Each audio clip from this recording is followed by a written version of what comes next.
गरीब कचरे वाले की 5 बेटियों की शादी।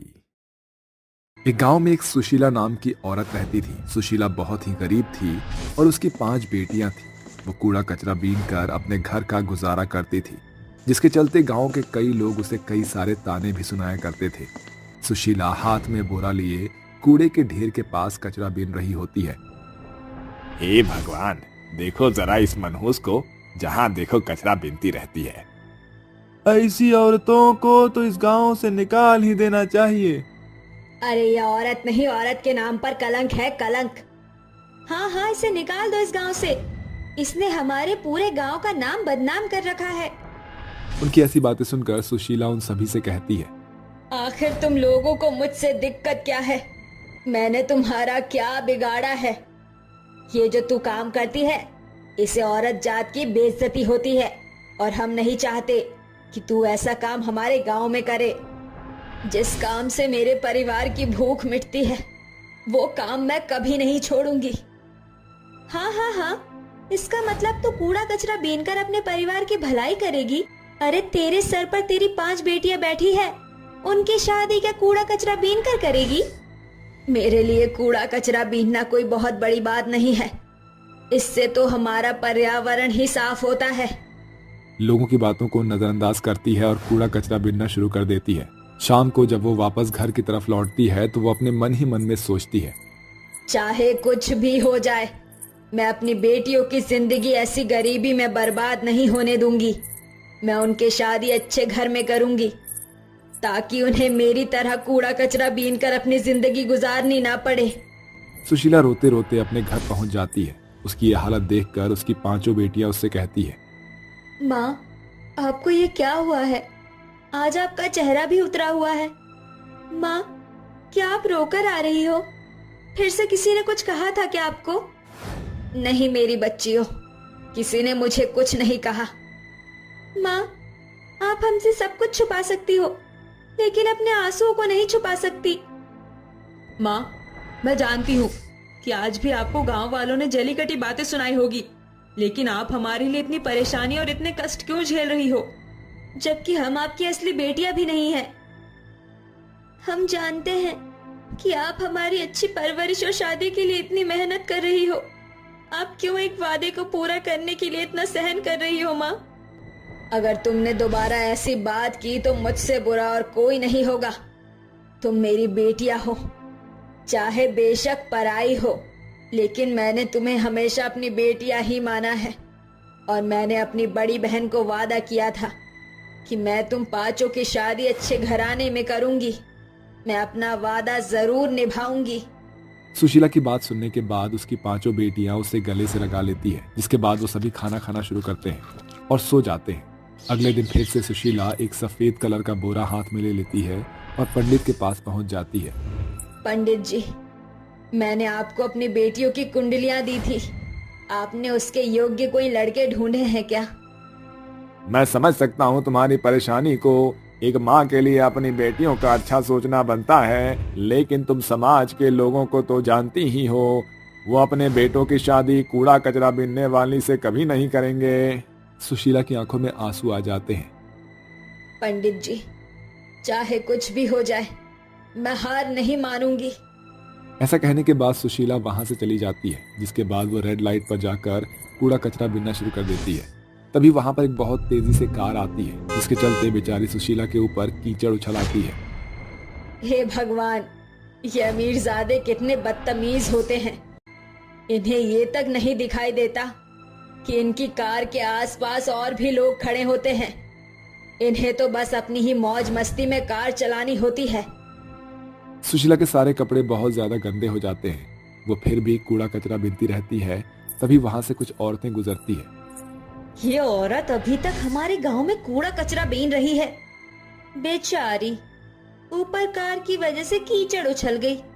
अरे इसकी इज्जत पर भी इसी प्रकार कूड़ा कचरे बीनने की वजह से कीचड़ के दाग लगे हैं। चले जाओ यहाँ से, मैं तुम्हारी ये बकवास सुनना नहीं चाहती।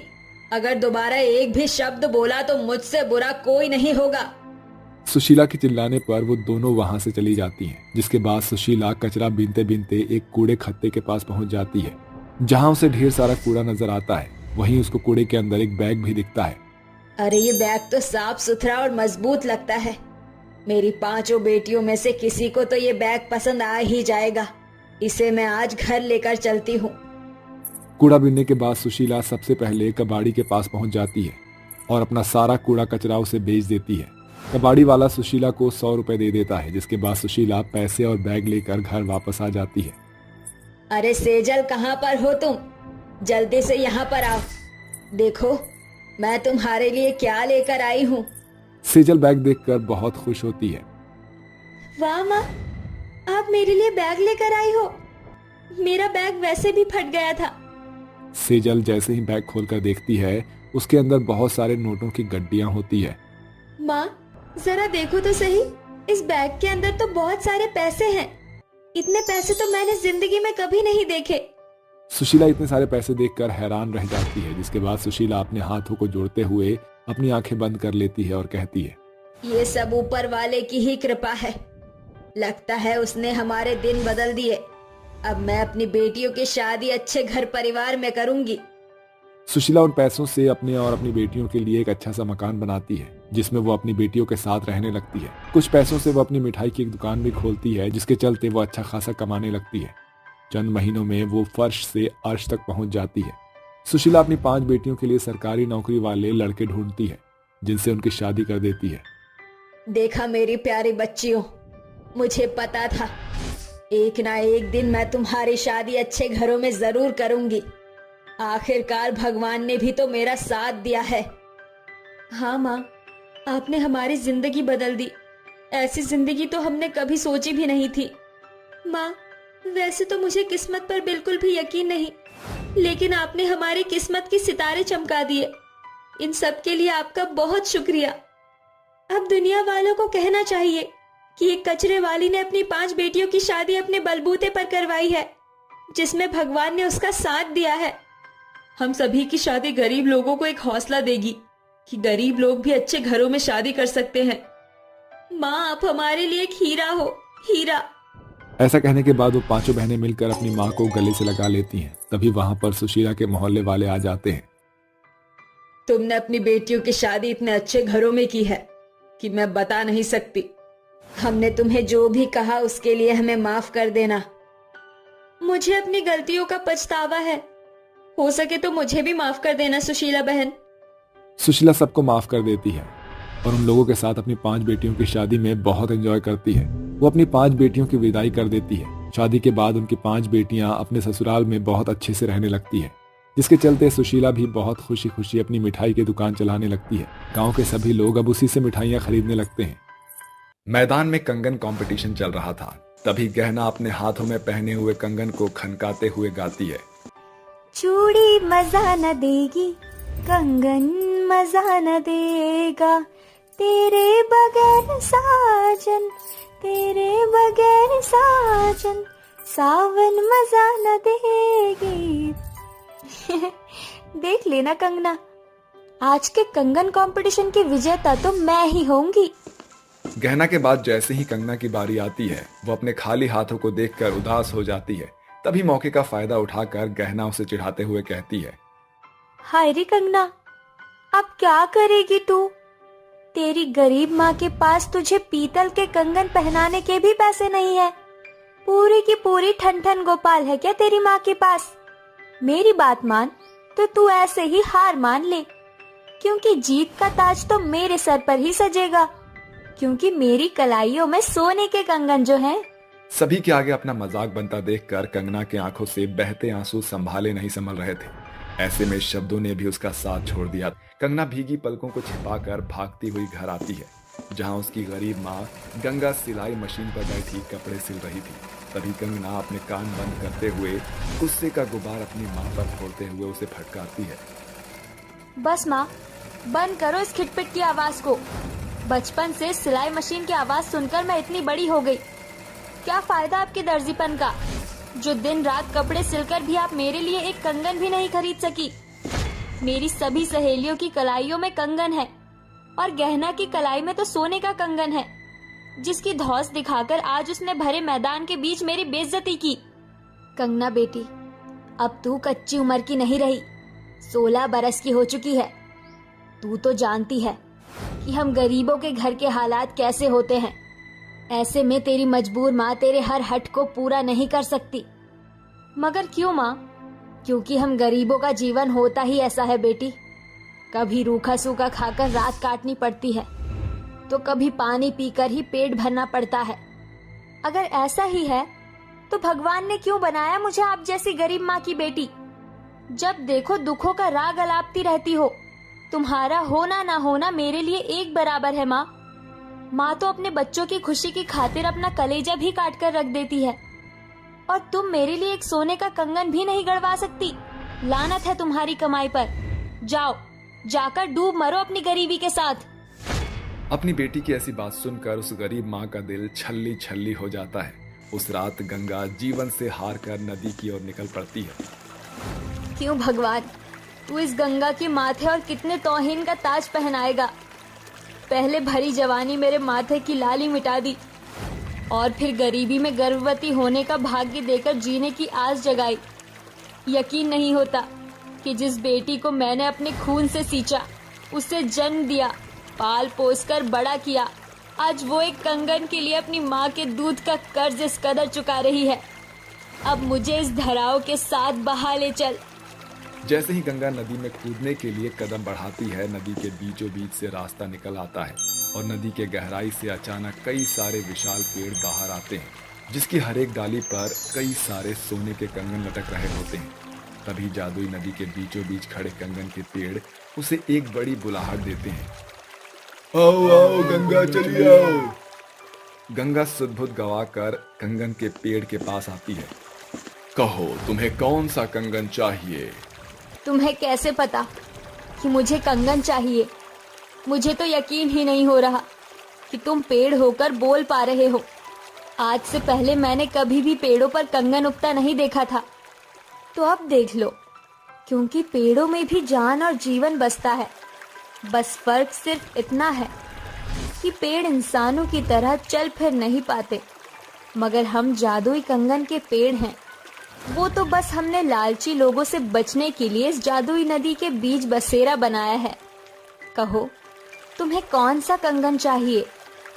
बस मुझे मेरी बेटी के लिए सिर्फ एक सोने का कंगन चाहिए, फिर तो मेरा साथी सुनहरा तुम्हें सोने के कंगन देगा, क्योंकि मैं तो चांदनी हूँ। चांदी और कांसे के कंगन देती हूँ।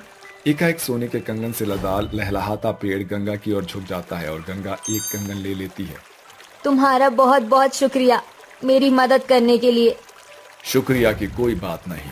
जब भी तुम्हें मदद चाहिए, भोर के पहले पहर यानी कि 4 बजे यहाँ चली आना, क्योंकि केवल उसी पहर ये नदी जादुई होती है और कंगन का पेड़ बाहर आता है। गंगा कंगन लेकर घर चली आती है और अगली सुबह कंगना सोने का चमचमाता कंगन देखकर खूब खुश होती है। अरे वाह माँ, तुमने तो कमाल ही कर दिया। मेरी खुशी की खातिर सोने का कंगन खरीद कर ले आई। नहीं कंगना, तेरी गरीब माँ को ये कंगन जादुई नदी के अंदर बसे कंगन के पेड़ से मिला है। जादुई नदी में बसे कंगन के पेड़ का जिक्र सुनकर कंगना के कान खड़े हो जाते हैं और वो वहां जाने की जिद करते हुए कहती है, माँ, मैं भी उस जादुई नदी में बसे कंगन के पेड़ को पास से देखना चाहती हूँ। ठीक है कंगना, मगर हमें कल रात के भोर के पहले पहर तक इंतजार करना होगा। अगली रात जब अंधेरा पसरा होता है, तभी दोनों माँ बेटी दबे पांव जादुई नदी की ओर निकल पड़ती है। जहाँ बना रास्ता नदी से होते हुए उससे गहराई में तने खड़े कंगन के पेड़ के पास खत्म होता है, जहाँ पेड़ों पर लहलहाते हुए कंगन की खनखनाहट पूरे नदी में कलरव कर रही थी। आओ आओ जादुई नदी नगरी के कंगन के पेड़ तुम्हारा स्वागत करते हैं। ये तो कमाल हो गया। मैंने तो कभी सपने में भी नहीं सोचा था कि मुझे कंगन का पेड़ देखने को मिलेगा, वो भी इस गहरी नदी में। कंगना, मैं हूँ चांदनी। कहो, तुम्हें कौन कौन सा कंगन चाहिए, सोने का या चांदी का? मुझे सोने और चांदी दोनों कंगन चाहिए। हमारा घर फूस का है, जिसके ढहने की कोई खबर नहीं है। मैं मेरी माँ के लिए एक अच्छा घर चाहती हूँ, इसलिए इन सोने के कंगनों से सुनार का काम शुरू करूँगी। हाँ हाँ, क्यों नहीं। अगर इन कंगन से बात बनती है तो ये भली है। एकाएक कंगनों से लदी हुई सारी डाली उसकी ओर झुक जाती है और कंगन की खरी चमक कंगना की आंखों में झिलमिला उठते हैं, जहां से वो उन्हें तोड़कर सवेरा छटने से पहले अपने गांव वापस लौट आती है और सोने के कंगन बेचने का कारोबार शुरू कर देती है, जिससे बहुत ही जल्द उनकी गरीबी की रेलगाड़ी पटरी से बदल जाती है। देखो माँ, उस जादुई नदी में बसे कंगन के पेड़ से हमारे घर की कमी घटी दूर हो गई और मेरी कलाई में सोने के कंगन पहनने का अधूरा सपना भी सच हो गया। हाँ कंगना, ये सब उस जादुई नदी की ही देन है। दोनों अभी बातें ही कर रही थी कि शंभू मदद की आस लिए उनके घर आता है। अरे माँ देखो, शंभू काका आए हैं। अरे शंभू भाई साहब, आप यहाँ? गंगा, मुझ गरीब बाप की पगड़ी बचा लो।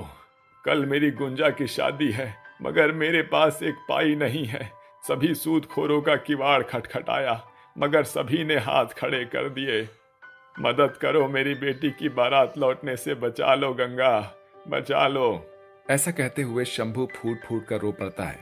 शंभू भाई साहब, संभालिए खुद को। मैं आपको भरोसा दिलाती हूँ कि कल का सूरज उगने से पहले हालत आपके बस में होंगे। आप रात 4 बजे से पहले नदी पर चले आना। गंगा के कहे समय पर शंभू नदी पर आता है। तभी नदी के बीच रास्ते निकल आते हैं, जिसके बाद तीनों नदी में खड़े कंगन के पेड़ के पास आते हैं।